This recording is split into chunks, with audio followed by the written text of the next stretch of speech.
श्री कृष्ण गोविंद हरे मुरारी, हे नाथ नारायण वासुदेवा। हिंदू पंचांग के अनुसार सावन मास के कृष्ण पक्ष में आने वाली एकादशी को कामिका एकादशी कहा जाता है। एकादशी तिथि भगवान विष्णु को समर्पित है। इस दिन श्री हरि की पूजा और व्रत रखने से सभी कार्य सिद्ध हो जाते हैं।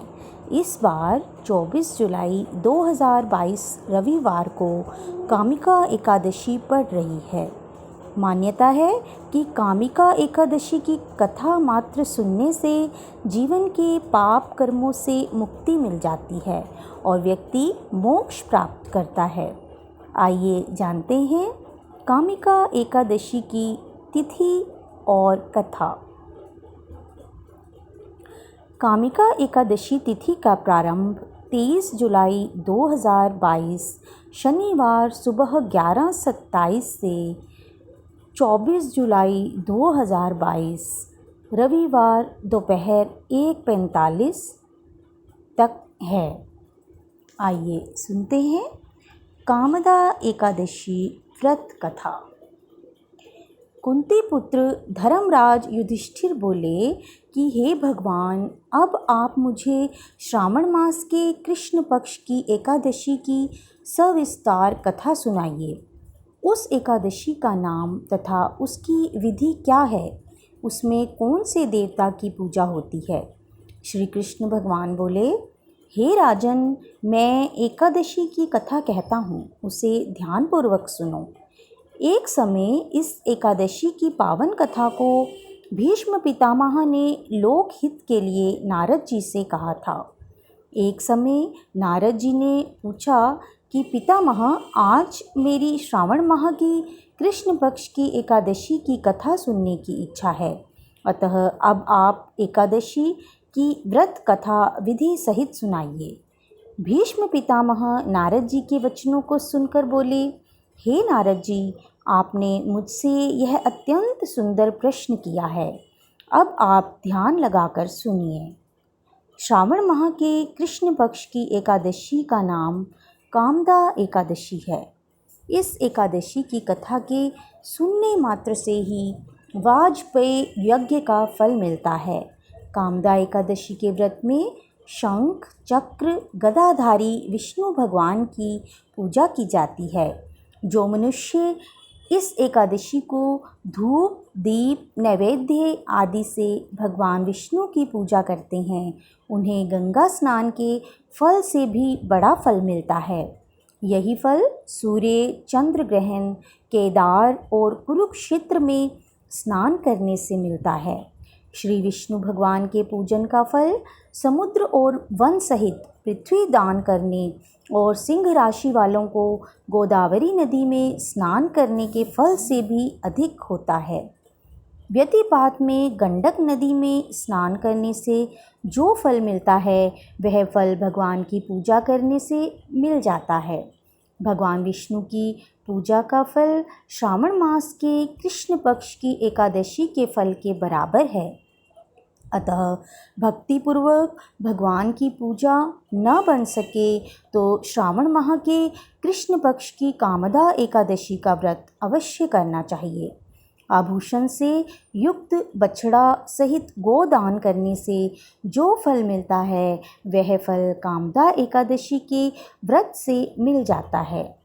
जो उत्तम द्विज श्रावण माह के कृष्ण पक्ष की कामदा एकादशी का व्रत करते हैं तथा श्री विष्णु भगवान की पूजा करते हैं, उससे समस्त वेद, नाग, किन्नर, पितृ आदि की पूजा हो जाती है। हे नारद, स्वयं भगवान ने अपने मुख से कहा है कि मनुष्यों को अध्यात्म विद्या से जो फल मिलता है, उससे अधिक फल कामदा एकादशी का व्रत करने से मिल जाता है। इस व्रत के करने से मनुष्य अंतिम समय अनेक दुखों से युक्त यमराज तथा नरक के दर्शन नहीं करता। कामदा एकादशी के व्रत तथा रात्रि के जागरण से मनुष्य को कुयोनि नहीं मिलती और अंत में वह स्वर्गलोक को जाता है।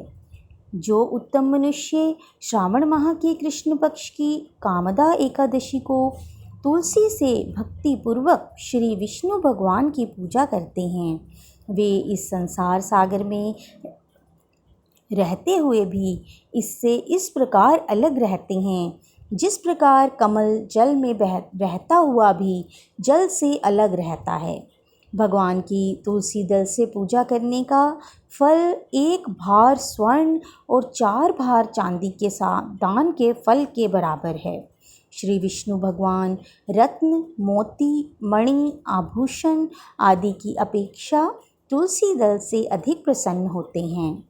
जो मनुष्य भगवान की तुलसी दल से पूजा करते हैं, उनके समस्त पाप नष्ट हो जाते हैं। हे नारद, मैं स्वयं भगवान की अत्यंत प्रिय श्री तुलसी जी को नमस्कार करता हूँ। तुलसी जी के दर्शन मात्र से मनुष्य के समस्त पाप नष्ट हो जाते हैं और शरीर के स्पर्श मात्र से मनुष्य पवित्र हो जाता है। तुलसी जी को जल से स्नान कराने से मनुष्य की समस्त यम यातनाएं नष्ट हो जाती हैं। जो मनुष्य तुलसी जी को भक्तिपूर्वक भगवान के चरण कमलों में अर्पित करता है, उसे मुक्ति मिलती है। जो मनुष्य एकादशी के दिन भगवान के सामने दीप जलाते हैं, उनके पितृ स्वर्गलोक में सुधा का पान करते हैं।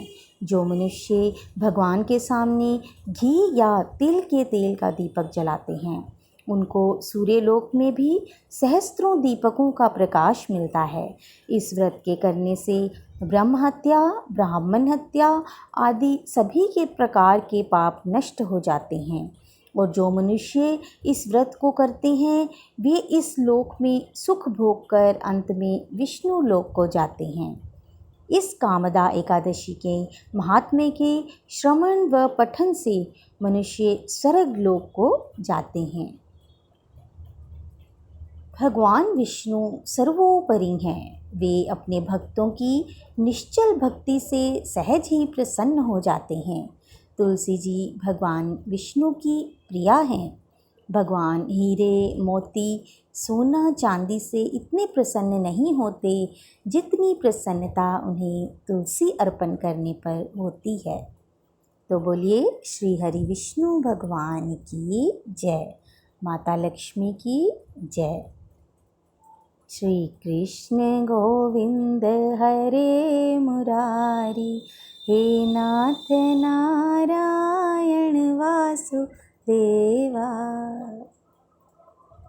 अगर आपको मेरी यह कथा अच्छी लगी हो तो कृपया करके मेरे चैनल को लाइक कीजिए, सब्सक्राइब कीजिए। धन्यवाद।